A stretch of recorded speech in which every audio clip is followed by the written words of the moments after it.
podcast. So I am really excited to welcome one really special guest. Her name is Diana Lidstone. So she is she has been investing in real estate and retail business for more than 4 decades, and she is a uh, consultant. She has worked with coaches and consultants and helping them out to deliver, profits. And really excited to have you. Thank you so much for the invitation. As I said earlier before our podcast, I've been watching you grow your business and how you have, been, how should I say it, brave and bold to get out there, to do Facebook Lives, to differentiate yourself in the marketplace. So, congratulations to you. So, that's Thank been you. exciting to watch you. Nice. And you are known for, like straight talk and no bullshit. And that is what's important for, investors and business owners. You have been a consultant for them. So would love to, how is your share, experience has been. So, as my husband and I started many years ago investing in real estate because we knew that it was the way to give us the freedom, financial freedom that we truly wanted. And so, our first foray was to build an apartment in the basement of our house. And for many years, it was my sister that rented that apartment while she was building her business. Nice. And then she went on, and we rented that for many years while our kids were really quite young. And what that allowed us to do was the next home that we purchased, we were able to purchase it basically mortgage free. Nice. Yeah. So then in 1995, I opened a retail store in a small town.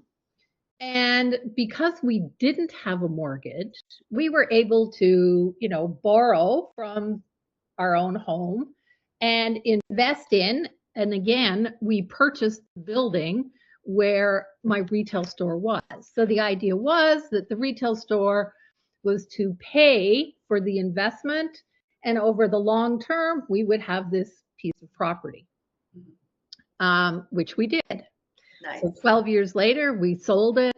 And not the retail store was profitable eventually, but it also gave us more financial freedom. A couple of years later, I'll tell you about our mistake. Our mistake was at that time we were in Quebec and we bought a property that was supposed to be a flip house. And it all worked out fine until we were ready to put it on the market. And those of your listeners who don't know anything about Quebec politics, it can be very volatile.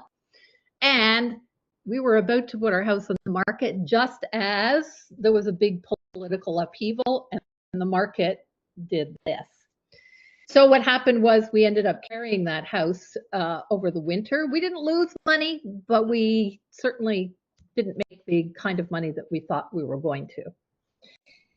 Then a few years later, we bought we had sold our retail store by this time, and we bought a professional building. So a building that housed two financial advisors, actually.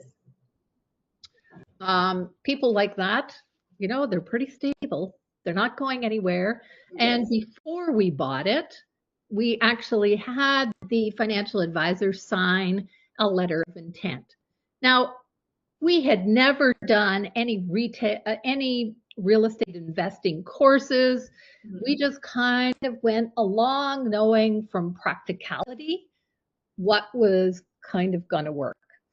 I want to go back to the retail building we bought because when we bought it, we actually did a vendor take back. We didn't know it was called a vendor take back then. Nice. For our audience, like vendor take backs is the seller financing. Yeah, right? Yeah. So being a commercial property, there were different regulations about mortgages and that type of thing. So the vendor took the mortgage for the first 3 years, and after that, we were on our way. So we owned the professional building, I think it was 8 years.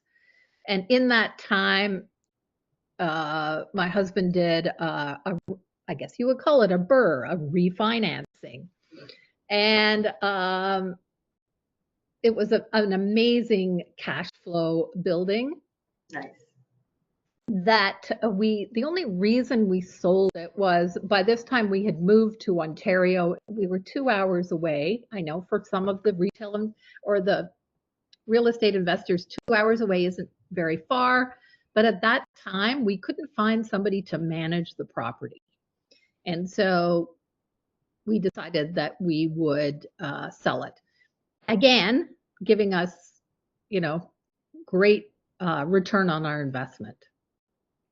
So over the years, we have constantly been reinvesting in real estate.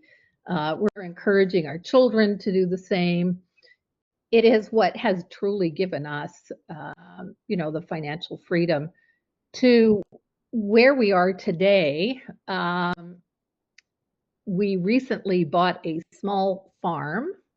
Oh, congratulations. Yeah, thank you. With my sister Nice. and her husband. So it's going to be it's going to be a co-living arrangement. But it is a beautiful 1890s home, big swimming pool, 20 acres within an Wow. hour of our children. So one's in Ottawa, one's in the other direction. But truly, it's a family gathering place. Nice. And we were able to do this without a mortgage. Oh my goodness. So, yeah, That's it's been really great. amazing, amazing. And, my husband and I are in our 70s. Our real estate investing at this point in our life is going to be very different than it was 40 years ago, Mhm.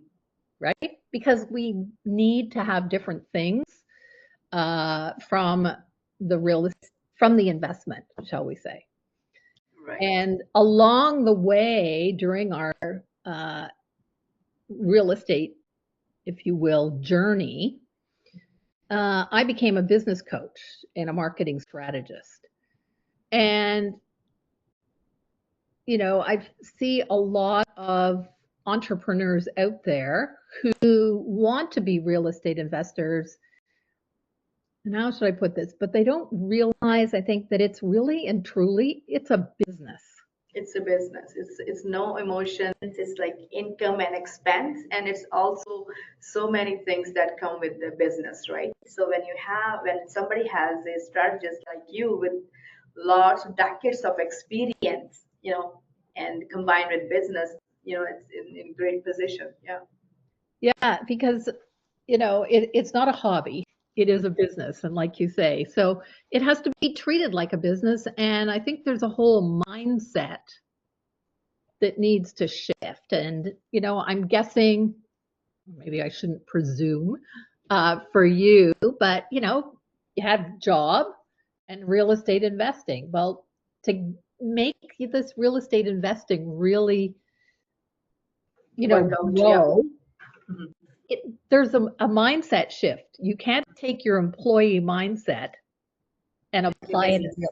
yeah, And then like Robert Kiyosaki's four quadrants, like force of income people do. First is the job, and then is the small business, self-employed, and then investor. So there is like different transition. You cannot be a same person who is employed and then it's being an investor, and um, it's a big responsibility, and you need to become the different person. You need to have the strategies. You need to have different skill set. very different, very different. So, I've had clients in the past that have come from corporate, for instance, and maybe they're going into coaching, maybe it's not real estate investing, but in corporate or as an employee, you have your job. And if you need something done outside of your job, well, there's a team over here, or there's a specialist over here, or there's a boss telling you what to do. It's not like that when you're starting a business, is it? Yes, Yeah, I agree. And then the other thing is it's you need to have that I'm sure everybody read that book, Who Not How. In business, Exactly. you cannot be in the business. When you are in the business, it's a job, That's right. That's right? right. So you need to be out the business so you that can look at a bigger picture and level up. Yeah.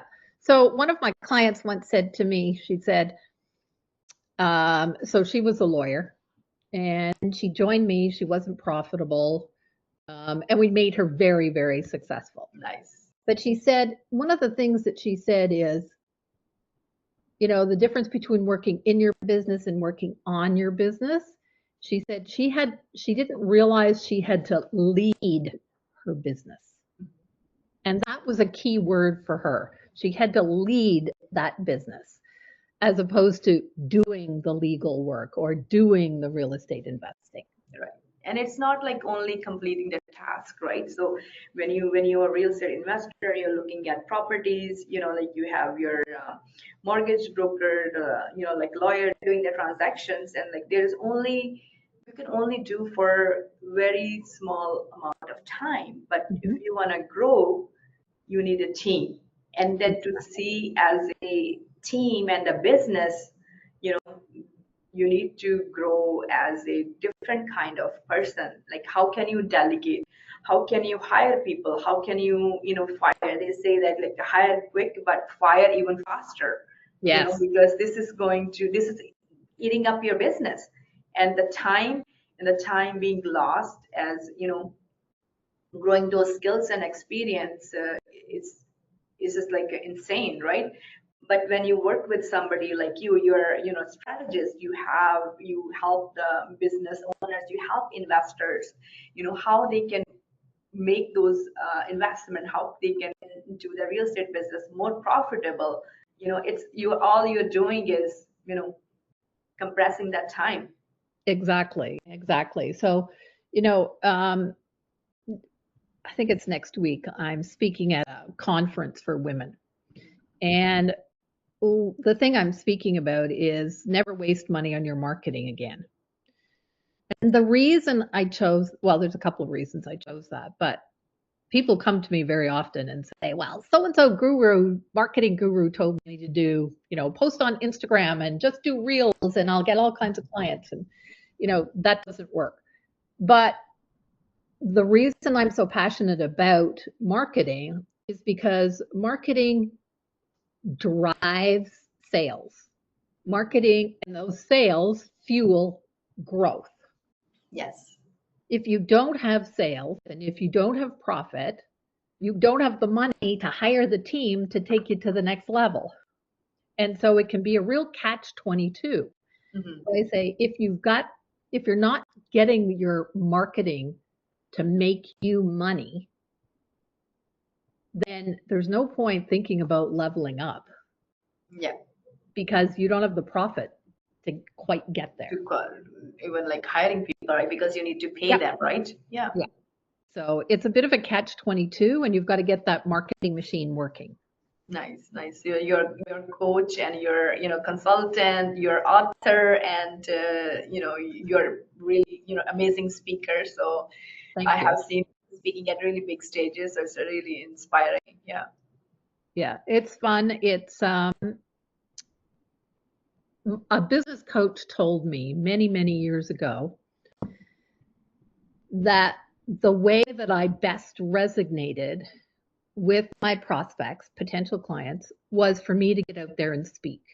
Hmm. Now, I was not a speaker, I can tell you, but I went to Toastmasters and I really, after Toastmasters, I hired a speaking coach. And over the years, I've worked on improving that skill, that one skill. And too often people try to do too many things. They don't know the number one way that they should put themselves out there. Whether it's, speaking on stages, whether it's speaking on podcasts. I have a friend and client who he has a voice that you could listen to all day long. Wow. Now, the way he should be putting himself out there is audio, I agree. right? Some people are really great at one-to-one or one-to-many relationships. They love going to networking, building relationships, maybe even conferences. Maybe they are great at, coffee, networking events. But still, speaking is the fastest way to grow your business. I It's not the agree. only And way. It's just yes, it's the fastest. And then it combines you with so many other skills, right? Mhm. You're seen as authority, and you are sharing your experience, and then the audience listens to you and use those skills and strategies and tips in their business, and it's a win-win situation, right? for sure, for sure. The one on the stage gets the attention.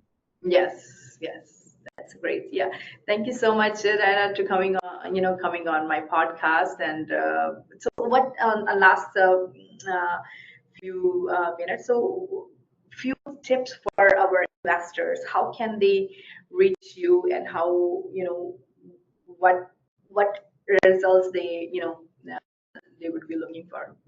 So one of the things that I often tell people, if they want to up level their business, if they want to grow their business, they're already a seasoned, maybe business owner. Three things. Simplify.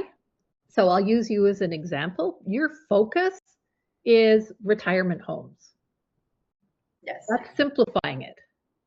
The second is measuring. You've got to measure the results.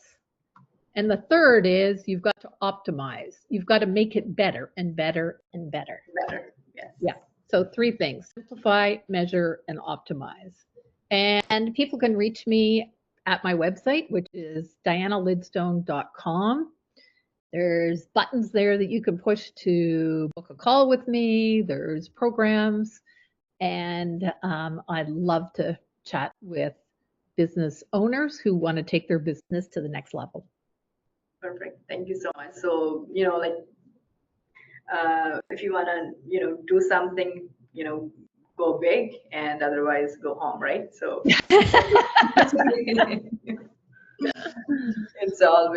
this is amazing. Yeah, thank you so much for having, and My pleasure. yeah, Thank you. thank you.